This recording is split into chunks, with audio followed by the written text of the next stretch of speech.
Wilujeng tepang di ieu kanal dina danget ayeuna urang baris medar perkawis rumpa kakawih. Bilihna dina pedaran nu bade didugikeun aya kakacapan nu kirang kahartos, rerencangan sadaya tiasa ngintunkeun patarosanana ngalangkungan surel atanapi kolom komentar nu aya di handap. Urang majeng kana bahasa nu kahiji. Naon ari rumpa kakawih teh? Rumpa kakawih nyaeta karangan atawa puisi nu dilagukeun atawa dikawihkeun. Dina wangeunna nu sanes, rumpa kakawih hartosna nyaeta ebrehan hate hiji pangarang dina wangun tulisan nu dianggit teu nganggo aturan pupuh. Sedengkeun nu nganggo aturan pupuh mah disebatna sanes rumpa kakawih tapi tembang. Dina basa Indonesia nu disebut rumpa kakawih teh sami sareng lirik lagu.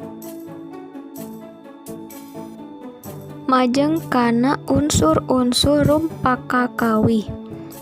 Unsur rumpa kakawih ngawengku 4 aspek utama. Nu kahiji rasa, kadua nada, katilu amanat, lajeng kaopat jejer atanapi tema. Rasa dina rumpa kakawih ngagambarkeun kaayaan hate nu ngarang rumpakana.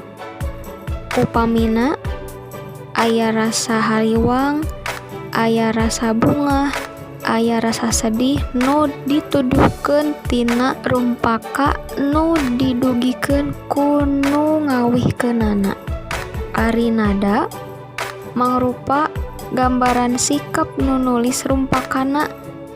Jadi nu nulis teh nuliskeun rumpakana dina sikap nu kumaha.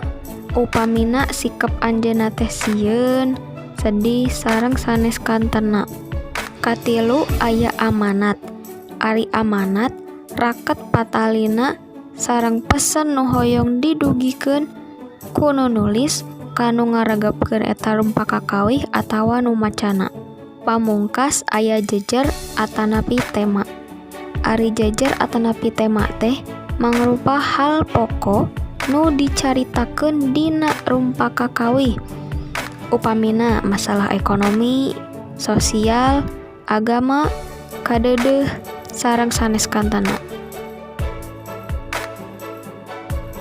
Lajeng kana wangun rumpa kakawih, maksudna bentuk-bentuk rumpa kakawih. Nu kahiji aya sisindiran atanapi dina basa Indonesia mah disebatna pantun.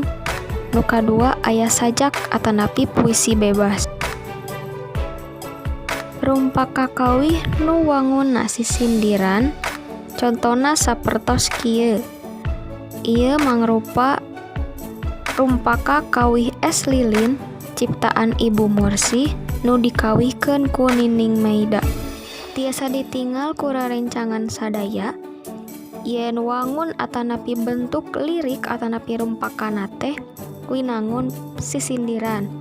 Ari nu disebut sisindiran teh aya cangkang, aya eusi. Dina basa Indonesia cangkang teh sami sareng sampiran.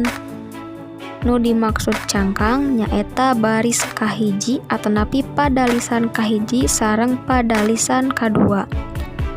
Ari eusi nyaeta padalisan katilu sareng padalisan kaopat.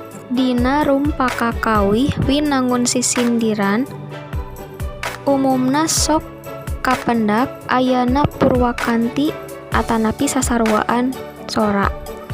Cobi ditinggal dina padalisan kahiji huruf vokal akhirna nyaeta A. Dina tungtung padalisan katilu ge sami huruf vokal akhirna A, eta nu disebut purwakanti. Kitu deui sareng tungtung padalisan kadua oge kaopat nu sami-sami nuduhkeun purwakanti sora vokal I. Salajengna aya conto rumpa kakawih winangun sajak atanapi puisi bebas. Tiasa ditinggal ku rerencangan Ari dina rumpa kakawih nu wangunan sajak mah teu aya nu disebat cangkang sareng nu disebat eusi.